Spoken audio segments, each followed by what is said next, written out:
Yes, hello, welcome back to the Teed Up Golf Podcast, the Dusty episode.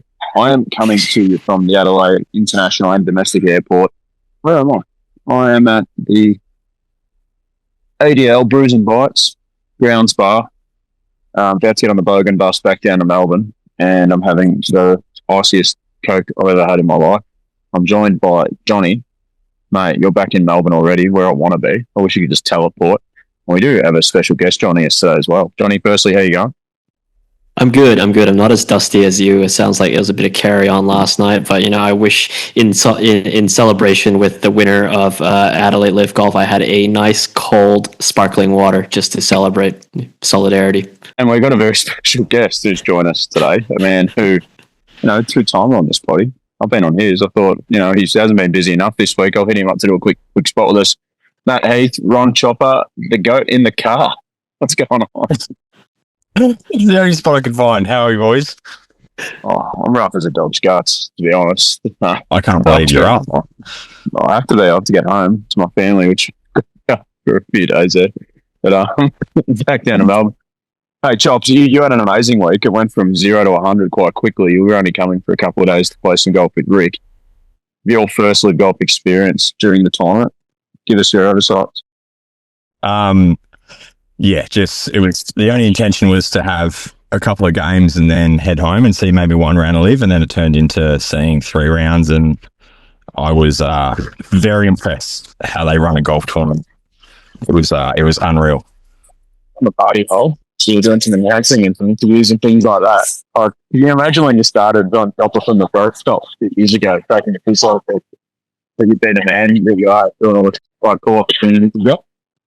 Oh, absolutely not. We the whole time through the whole broadcast, we were going, why have they let us do this? Because I had to interview the Premier, the CEO of LIV. I don't watch a lot of LIV either, so I didn't know who the players were coming through sometimes. So probably the worst people to be sitting there talking about golf, but it was a lot of fun, and they were happy with what we did, so we didn't get cancelled. That was the biggest worry. Not yet. Not yet. No, not yet. Hey, I'm boosting Brad McGill up here as well. He's not on the flight, but I forgot to cancel his flight, so he's not checked in. Are they going to be calling him in any time now to check in before it closes? And I'm going to film it. It's going to be one of the great moments of my LIV Golf week. Hey, boys, I did SEN for the second time ever this year, and we have to talk about AK winning. It's the first time I've ever actually got something like a little tiny bit emotional about a sporting moment where I was like, what the fuck? That is just incredible. Like, you both probably watched it from home, I'm guessing. Johnny, you've got an Aces hat on. It's a Paddy Reed hat, but it's an AK hat now. Mate, as a golf nerd, what did you think? We'll talk about the whole chain reaction of Paddy Reed allowing a lot of these things to happen another episode. But yeah, look, I remember coming up to you guys at the SEN. I think it was you and Jimmy Emmanuel, and I think AK had just birdied. He just went from 2 under to 3 under. I said, watch out, AK's on fire, and he looks the goods. Yes, I don't know about you, Ron. I did shed a tear just watching him just overcome all of that. He was just draining putts left, right, and center. I don't think it's meant as much to anyone, maybe Rory at the Masters, but from an emotional comeback standpoint, my goodness, it's like, this is, I'm going to call it early call, but could be the comeback of the decade, maybe. Yeah. People talk about Tiger back in 2019. Tiger was still playing golf leading up to that point, whereas AK didn't touch a golf club for 12 years. So, and now to beat Jon Rahm and Bryson, who are the top 5 in the world, and flog them as well, not beat them, flog them. It was unreal. I was very, very happy. I was cheering him on from day one. I used to watch him back in the day when I was a kid, and he had the big belts and stuff. So I remember him when he was a stud, and then he's come back and he's won. It was unreal. Kids getting involved in that as well is the bit that gets me when the kids run on him. It's just the emotional thing. Hey, but he did stare down two of the best players on planet Earth in Jon Rahm and Bryson DeChambeau. Bryson obviously started horrendously, had one of the worst rounds on course yesterday. He shot 2 over. Johnny Rahm, he just can't close at the moment. Jon Rahm, he hasn't won for something like 15 months. It's his second this season on LIV. He's probably going to win the Player of the Year again. He's stacking world ranking points, which is good for him.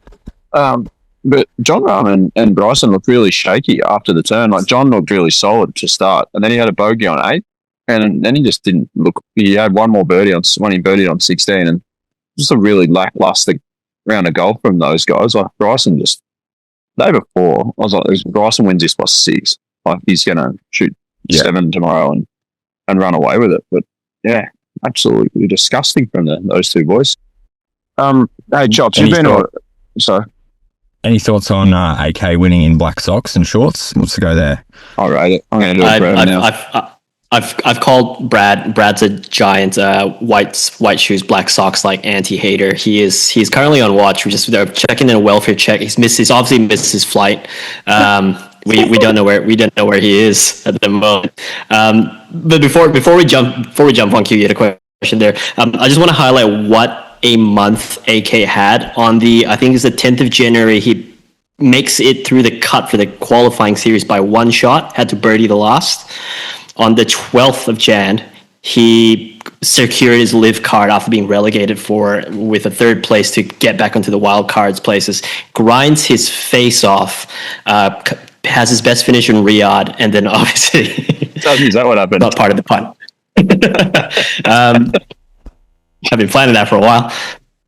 And then gets announced as the 4th ace and goes on and wins. Like what is a guy that goes like 1% better every day. Like I'm going to use that motto now, but it's just super inspirational from being relegated in August last year and have, circus, the media circus around him is like, oh, he's washed up. He's literally just proven everything. Oh, it was insane. And it just shows the pathway that LIV has for everyone, guys, that, these guys, and you see Elvis Smiley kickstarting his international, I guess, pro career last week at Riyadh, getting the win, and then AK doing it this week. I want to chat a little bit. Sorry, Chops. No, I'm in here now. Q, just hang on a sec. You guys think I need to ask this question because you boys will probably know better than I do. With LIV getting points now, what is it going to what does AK have to do to get into a major? Pretty much have to get into the. I have invites for LIV, like we've seen Flaco and Neiman last year, got invited to the Masters and stuff like that. Yeah. But he'll go. I don't think they've updated OWGR just yet. They have. He's gone from 847th in the world from Riyadh to 203rd. So another couple of wins, and he's pretty much got his green jacket sewed up. Yeah, if he stacks some top 10s, he just has to get top 100 to play the PGA. So, cool. Yeah, the doors are opening for LIV, and I think it's just unreal. Where did Johnny Rahm get to after his first 2 weeks? Johnny, my Wi-Fi, I'm tethering off my phone for those at home. This is a real shit show. Your stats, boy. He is currently sitting at 50th, up from 67. That's a joke. So Johnny Rahm's 50th in the world now. It's pretty good. 50th in the world. Where was he last week? He was like 84th or something? 67 after Riyadh. 67 after Riyadh. Yeah, so he's one of the guys who haven't blown out of the top 100, which has been good. John Rahm, he's performed every time he's gone and played somewhere else. Hey, I want to talk as well. Obviously, the elephant in the room. It was a LIV Golf Organiser's dream yesterday with AK winning the story and then the Aussies winning on home soil again. I happened to run into a few of those reptiles last night, and they were very much enjoying themselves. And the win. Elvis Smiley, the kid just does not know what's hit him. I saw him post round, and it was like, Q, high five. Are you coming to Fisher? He was just that excited about, he was just beaming, and then he backstage and he didn't get off the platform that Fisher was performing on was like nearly collapsing, and they were like telling people to get off, and Elvis just looked at the bloke and laughed and turned back around. I'm not getting down. Like, this is the best thing ever. But Ripper, like that team, we spoke about it, Johnny, when they first announced Elvis as the 4th Beatle, bringing him in that youthfulness and the class he brings as well. Like he was a massive part of it yesterday. He almost, him, Leash and Herbie, like pretty much pulled them over the line by hanging in there all day. They were I mean, it got a little bit shaky there. I think Cam and Herbie were paired together in what I think the penultimate or the last group, and it got got really close with Legion 13 putting up a really good showing. I think it was Tom McKibbing and Tyrrell Hatton were draining a couple of unreal putts, but also at the same time, they had three bogeys in a row through 11, 12, 13, and Cam got a bit shaky as well, just through that middle part of the round. Yeah, it was stacked as well. I think. A couple range goats were thereabouts. At one stage, the top 5 teams were separated by 4 shots. Mm-hmm. So it was Elvis didn't. I think he finished 9 under. It was the worst, and I'm going to put worst don't use that negative connotation, but he finished 9 under, and that's a huge part of getting them over the line. So we talk about you need star players, but which Elvis also is. But if you raise your floor. And we're going to see this showing. Like my prediction of 11 out of 11 still lives, right? So that's what Elvis brings. Leash I had a chat with him last night. He goes, I hit it so good. And on the Friday, he said, I've never been more unlucky in a round of golf in my whole career. He goes, I hit it mint. He goes, I didn't get relief here, or there's a foot mark and it's in there. He goes, everything that could have gone on Friday for him did. He goes, I hit it beautifully. And then he goes and shoots 7 under to steer. Elvis had 3 yesterday. Herbie had a couple, and Cam had that birdie putt on. I think it was 17. Cam made a birdie to get the Aussies over the line, which was, it's great. And talking to Nick Adams, their GM on SEN the other day, there's a lot more money now in the teams game. Players make more, the team makes more, and if you stack and win more, the league pays you more. So it works out that way. So, that's only going to help grow the Ripper brand and there was definitely no expense spared after party. I'll tell you that much. Why could crossing his having a beer? It makes me want to spew. He looked me in the eye just then. He'd be a great man. Hey, Chop, what was the highlight of your week? Oh, I think going to Melbourne. Oh wait, are we talking about LIV or just the week? No, whatever. Anything. I think the highlight for me was I didn't get to play it again, but being back at PK, far out. I was just caddying and I've never been there before, so it's probably the worst person to caddy for Rick. But that place is just ridiculous. You guys get spoiled over in Victoria. You just don't know how good you got it. You think you'd be better at Golf Q by now with all those courses you get to play. But yeah, it's ridiculous how good it is over there. Even Victoria, I was playing with Rick. I thought it'd be very, very snobby, and even me rocking up with me hat and shirt.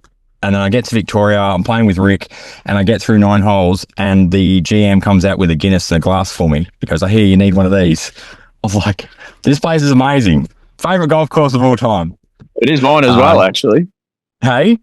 It's my number 1, Vic. I love that. You like me? Okay. Not PK? No, too hard. Yeah, fair enough. No, I can see that. Yeah. Just the courses over there, and there's so many more as well. When I was sitting down with Rick talking, he's talking about coming back next year with a heap of guys from England doing a big Aussie Melbourne Sandbelt tour. So that would be very cool. Yeah, mate, unreal. And your little sidekick Joey got to experience it all with you as well. I saw him moseying around yesterday. You two. I want to talk.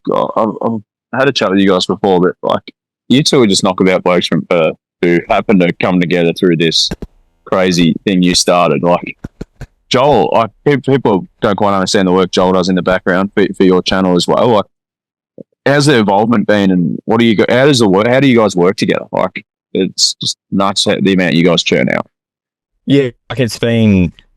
I think we just had a crack back 3 years ago where we just, even without a big following, we just went, let's go to Victoria. I think I called you first and said, where can you get us on? And you set us up with some golf courses, and we went out and filmed as much as we could in a couple of days, and just got the ball rolling then. But then, yeah, we sort of, we work really well together. We know when we go away, we just smash out as much as we can. And then when we're back, we try and, Joel has to go crazy with the edits. I try to help when I can, but he is the engine behind it, editing things very, very quickly, and the way he films stuff. Because he plays golf, he knows what he wants to see. So I think he films it really well as well. But yeah, this week, just getting asked by LIV to commentate when we have no background in commentating whatsoever.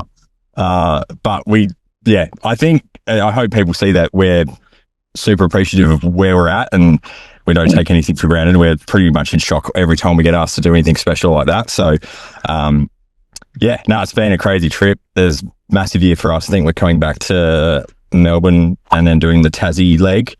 And then we're going to try and get to the UK, which Rick was helping us sort out when we met up with him. So maybe going to the Open for a round or something, that'd be crazy. But yeah, it's we're just going to keep going until we say the wrong thing, which that could be next week. Who knows? But yeah, so far so good.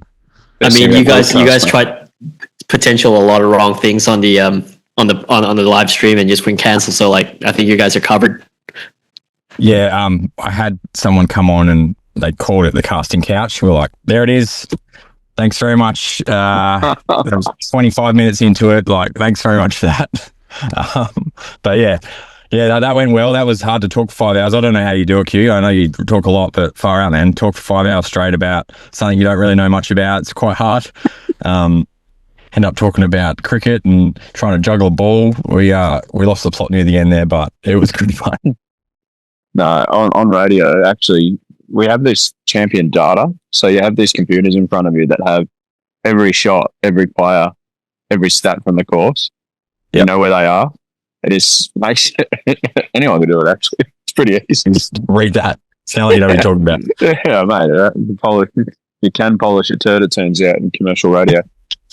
Johnny, you're not a LIV lover. Are you converted? You're on mute. It's 2026 and you're still on mute. That time. I'm just trying to keep the background noise. I'm trying to keep the background noise out. I hate it every moment I'm there, but go on, I'll answer any questions. You don't answer questions? No, I'll answer any questions you want. Yeah, go on. Open book. So I asked you what you think about it. Have you been turned? Oh, look, it was really cool. I mean, I've hearing so much about it from you and from everyone that's been there about just what a different vibe it was to the Oz, to just any other tournament. The Oz Open was sick.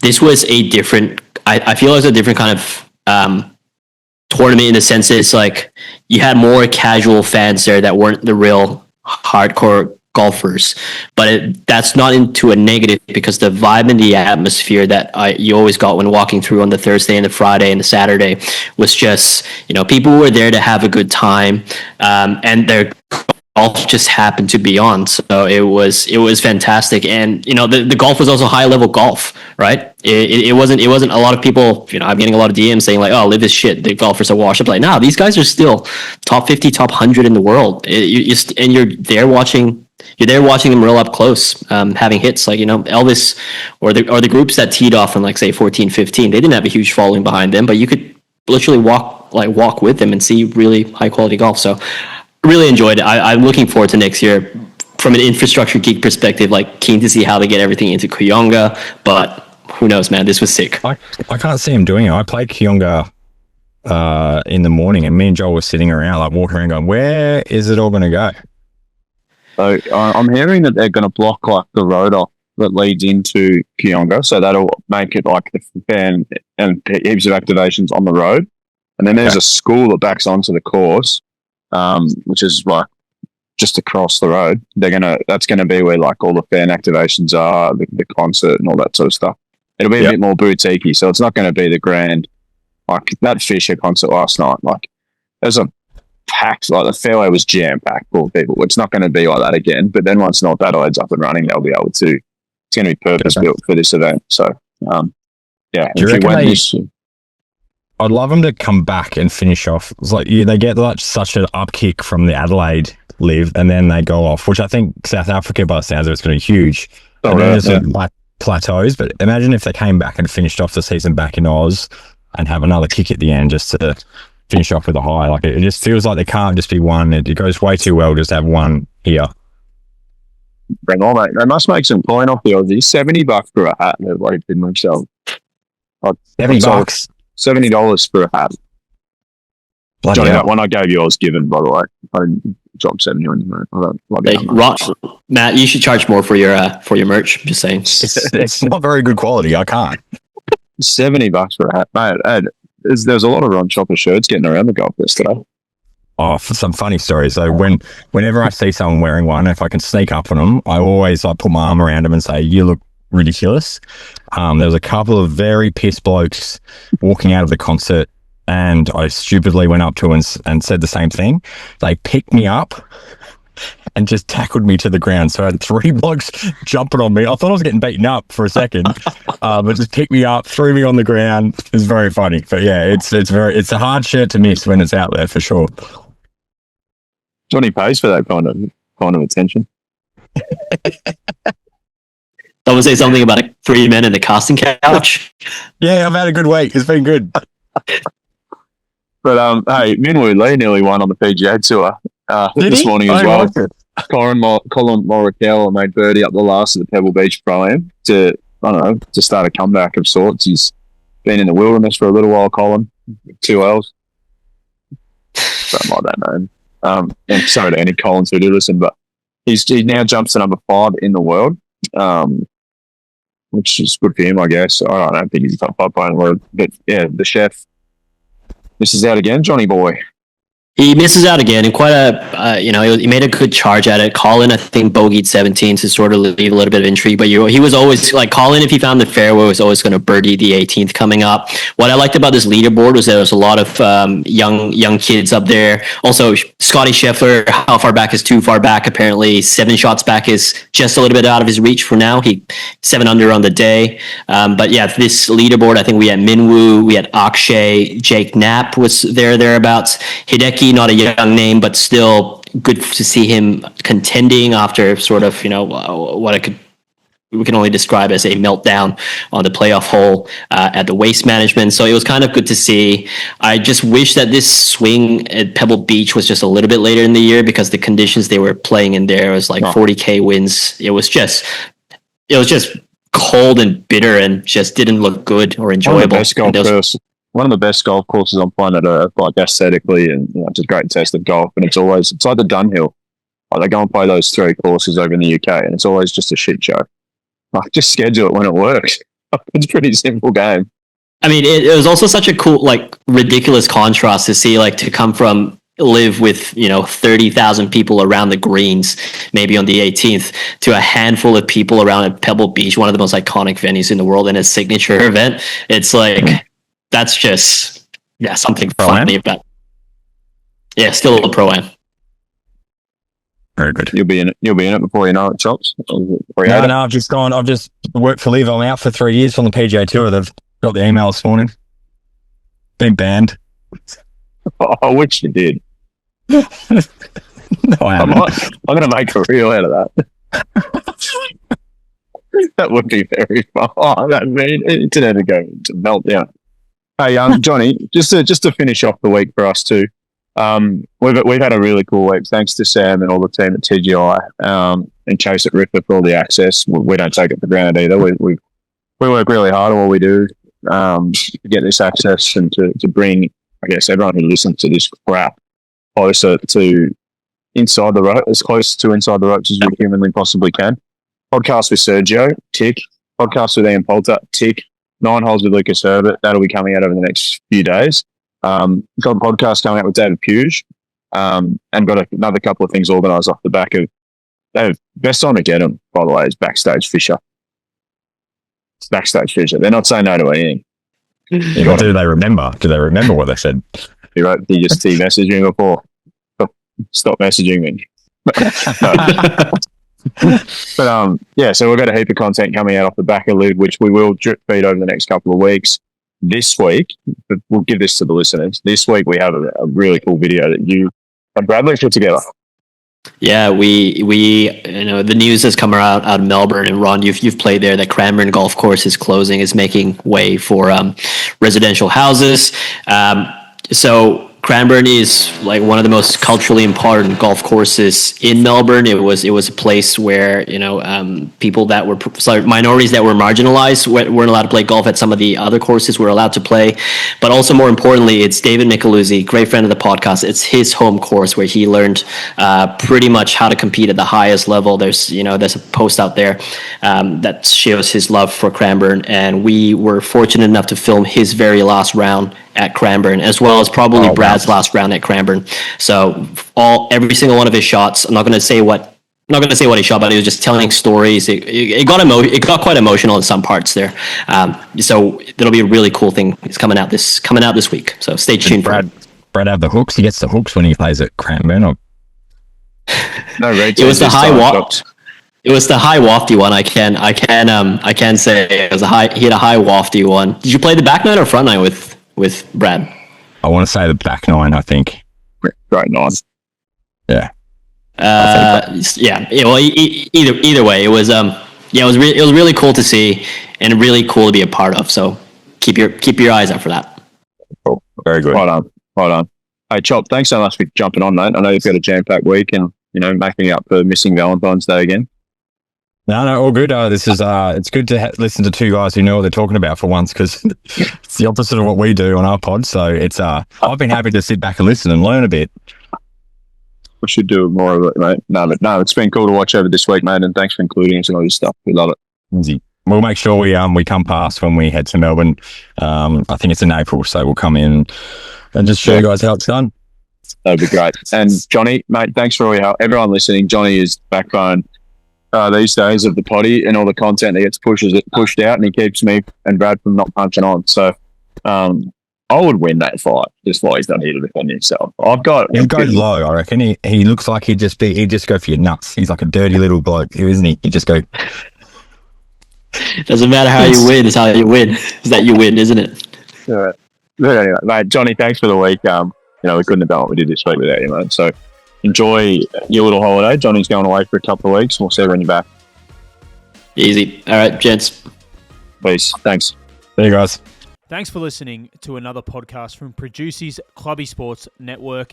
If you enjoyed the show, then it would be a massive help if you could like, follow, rate, subscribe, tap the bell, leave a review, or even share it with your friends. If you want to get in touch to share feedback, suggestions, or to advertise with one of our podcasts, then email hello@producer.com. Thanks for tuning in. We'll see you next time.